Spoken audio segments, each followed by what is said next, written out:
Yes, মরুর বুকে tiger derby, তাসকিনকে ছাপিয়ে মুস্তাফিজের হাসি, পয়েন্ট টেবিলে 2-এ দুবাই ক্যাপিটালস।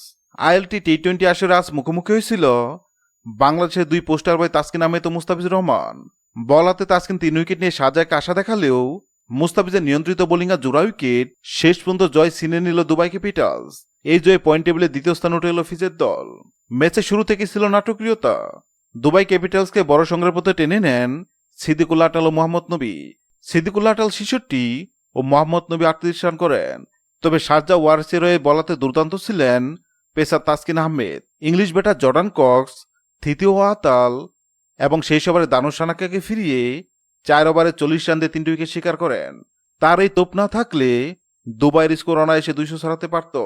181 রানের পাঁচশো লক্ষ্য তাড়া করতে নেমে মুস্তাফিজুর রহমানের বোলিংয়ের সামনে খেয়ে হারিয়ে ফেলে শারজা ওয়ারিস। মুস্তাফিজ তার চেনা ছন্দে গুরুত্বপূর্ণ সময়ে 2 উইকেট শিকার করে শারজার ব্যাটিং মেরুদণ্ড ভেঙে দেন।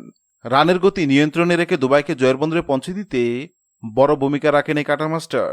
শারজা ওয়ারিসকে হারিয়ে গুরুত্বপূর্ণ 2 পয়েন্ট পকেটে পেল দুবাই ক্যাপিটালস। এই জয়ের ফলে তারা পয়েন্ট টেবিলে দ্বিতীয় স্থানে উঠে এসেছে, যা তাদের প্লে অফে নিশ্চিত করার পথে এক বিশাল ধাপ। হ্যাঁ দর্শক, আজকের ম্যাচে তাসকিন ও মুস্তাফিজের বোলিং আপনার কাছে কেমন লেগেছে অবশ্যই কমেন্ট করে জানাবেন। ভিডিওটি ভালো লাগলে লাইক দিবেন এবং সাবস্ক্রাইব আমাদের চ্যানেলের সঙ্গে থাকবেন। ভিডিওটি দেখার জন্য আপনাকে অসংখ্য ধন্যবাদ।